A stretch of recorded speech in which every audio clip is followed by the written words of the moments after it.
I used to think ghost stories were things people told because they wanted to believe.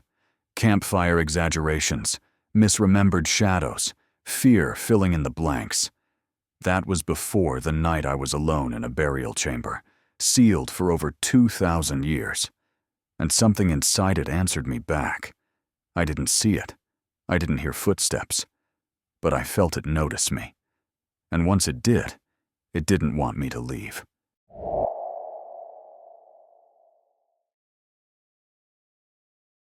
Archaeologists are trained skeptics. They spend their lives digging through dirt, bone, and broken stone, separating myth from fact, legend from evidence. They're taught to explain everything logically, to dismiss superstition, to trust only what can be measured, cataloged, carbon dated, which makes their ghost stories some of the most disturbing accounts ever recorded.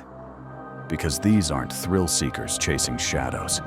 These are professionals who went looking for history and found something else staring back at them from the dark.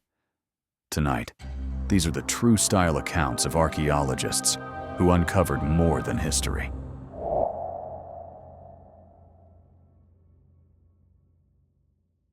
Dr. Helen Murray had been working in Egypt for nearly 15 years.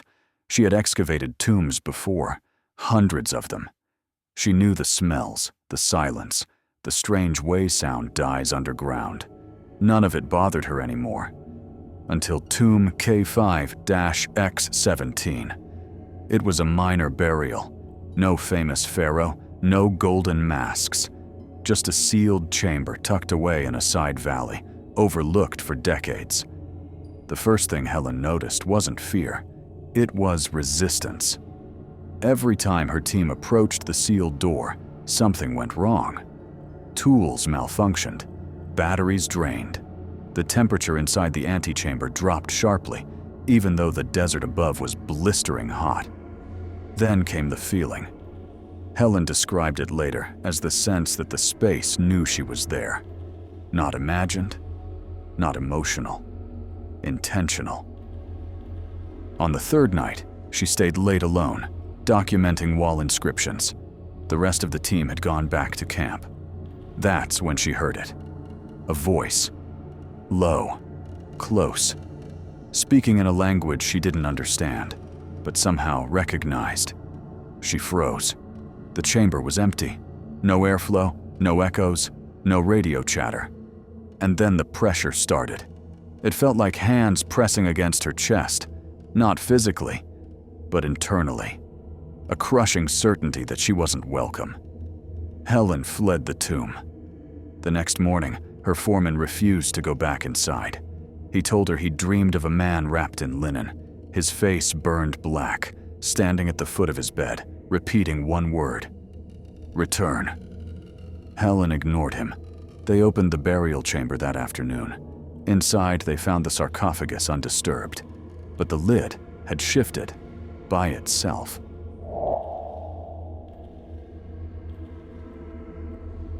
In York, England, archaeologist David Clark was supervising an excavation beneath a historic building. They were tracing the remains of a Roman road, believed to run under the structure. Late one afternoon, a worker ran upstairs screaming. He claimed he'd seen soldiers, not reflections, not reenactors, Roman soldiers, marching in a line through the basement wall, their legs disappearing into solid stone. David went down himself. The air was heavy, cold, silent. Then he heard it. Metal scraping metal. Footsteps, perfectly synchronized. And then he saw them. From the knees up, armored figures passed through the wall as if it wasn't there. Their faces were pale, expressionless. One of them turned its head and looked directly at David. Not through him, at him. The soldiers continued marching and vanished. David later discovered something chilling. The Roman road they were uncovering lay several feet lower than the modern basement floor. The soldiers appeared exactly at the height they would have existed when the road was still in use.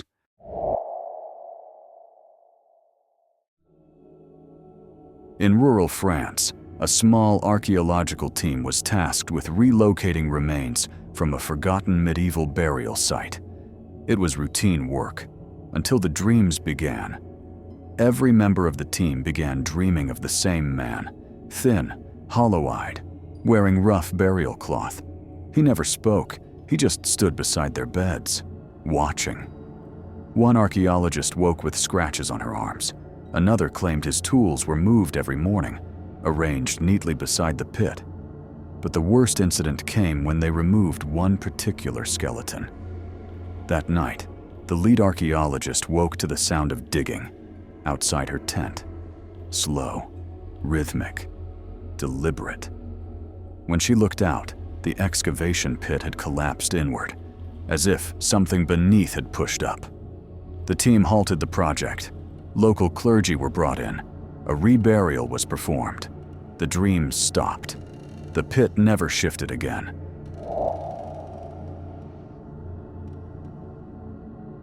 Prehistoric cave sites are known for strange acoustics, but Dr. Luis Herrera knew the difference between echo and breathing.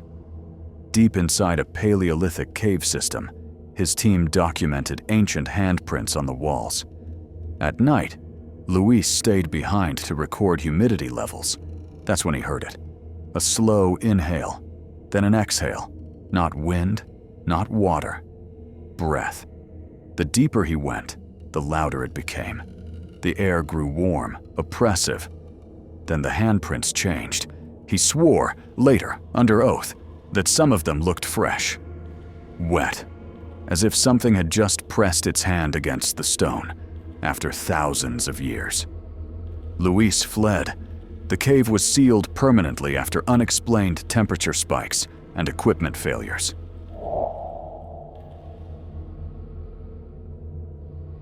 Dr. Emily Ross specialized in indigenous North American artifacts. During a dig in the American Southwest, she uncovered a small carved figure, weathered, crude, unsettling. She felt uneasy touching it. That night, she dreamed of drums, slow, distant. When she returned home weeks later, the dreams followed. Objects moved in her apartment. Shadows lingered too long. Once, she woke to find the artifact, which she had locked in storage, sitting on her kitchen table. Emily returned it to the site. She apologized aloud. The activity stopped.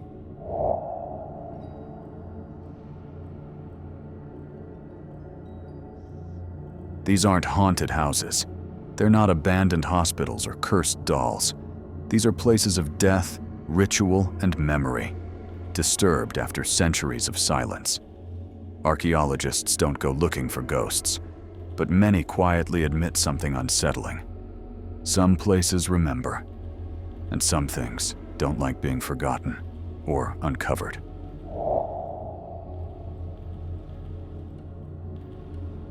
One archaeologist, who asked to remain anonymous, worked at a remote site in Eastern Europe, an ancient mass grave.